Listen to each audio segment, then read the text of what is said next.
Alright, so we're at our fixed setup cost example. This was our first attempt right here, so I've renamed it fixed cost first attempt. Right? We did it with taking the fixed cost out after seeing which products and how many of each we do. Now, the better way to do this is to instead define some extra variables. They will be binary variables. So here I'm going to say let might as well do the equation editor, right?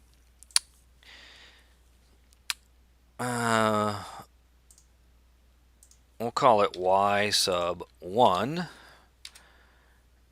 equal, and do I have anything good going over here? Let's try, actually let's do this. Let's just do left bracket there, and then this guy, I'm just trying to make it somewhat pretty for you, equal 1 if we set up for product 1. 0 otherwise. All right? So it still didn't come out all that pretty, did it? Do normal text for that. Maybe, right? You get the idea. All right, so we're going to do 0 otherwise for this. All right? So we do the same thing. We do y2. So let's just do this.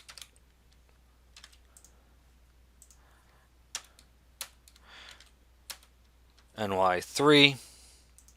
So this will be a 2 for product 2, product 3.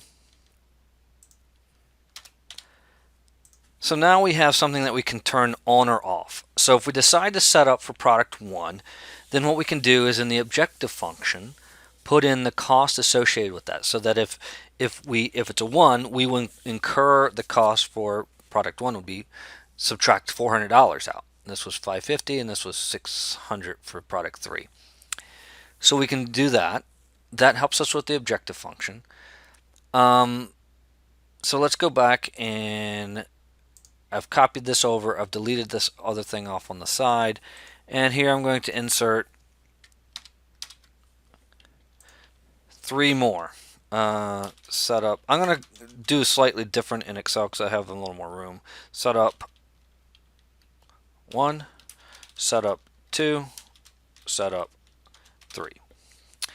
And then what I need to do is I need to change the objective function to take in account these guys. And in the objective function coefficients, this would be a minus 400, right? And then this would be a minus 550. And then this would be a minus 600. Now in theory, if I go ahead and put a 1 in here, I should get back down to where I was, 39.90, which is exactly what I had over here, right? So that's telling me I'm doing something right. All right. Now what we also need to do is make sure that these sum products also go all the way over to include everything. Right now these are blank, so they're 0, so they don't matter. Now we do have to change our bottom 3 constraints, the ones that limit the number of units we produce for each product. Right now it's saying product 1 is less than or equal to 175. But what happens if I don't set up for product 1? So if this is a 0, what happens? Well, then this has to be 0. Product 1 over here has to be a 0, right? If I don't set up for it, I can't run the production run. So we need to incorporate the binary variables within this guy, within these bottom 3 constraints. So let's see if we can do that.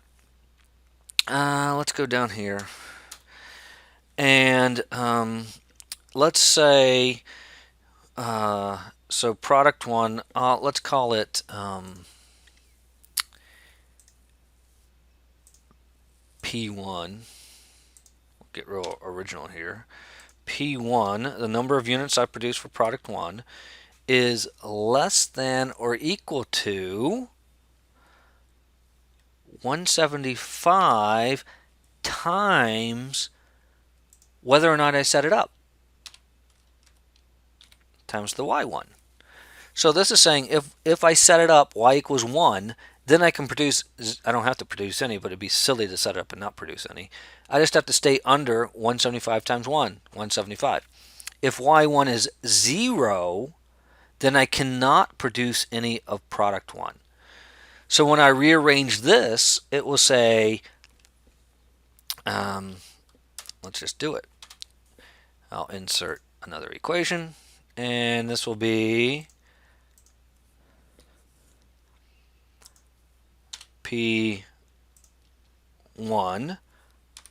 minus 175 times y1. All right, all I'm doing is moving all the variables over to the left-hand side with algebra, less than or equal to 0. All right, so this is the first constraint for setting the limits for product 1. The first of those 3 we need to change. So let's come over here and do it. So this will be a negative 175. And then over here, this will be a 0. All right. For product 2, we do something similar. Right? If it's a 1 here, this is a minus 150. And this is a 0. And then product 3 is minus 140. So all I'm doing is putting what was the right hand side over next to the variable for setting it up. And this is a 0. So now I think we're ready to go in and try to solve this.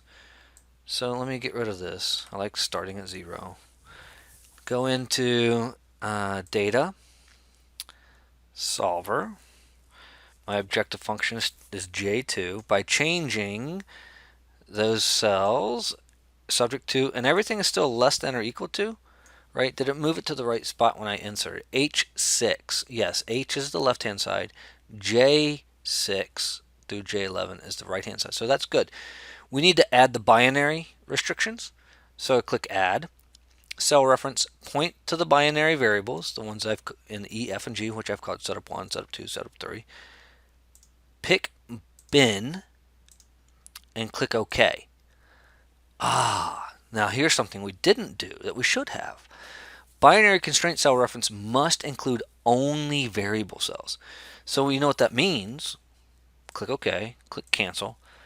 Go back and look at our variables. B2 through D2. Nope, it didn't change. It didn't add these E, F, and G. So I need to change my variables to include those guys. B through G. Now I should be able to go in and add these variables, E, F, and G, row 2, make them binary, click OK, and we're good. Now, I did not make the other ones integer. We got whole numbers before, so I'm hoping I still get whole numbers. And then I'm going to change the optimality gap to 0, click OK, and let's solve it and hope that we still get whole numbers. All right, found something. Click OK. All right, so we did get whole numbers. This is quite a bit different than what we had over here. Right? Over here we said 60, 80, 60 for a total profit after taking out the fixed cost of 3,990. Here I get a higher profit, 4,350, by only producing products 1 and product 2, 100 units of each. So by including the setup cost into the objective function here, we've actually come up with a better solution in terms of our maximum profit.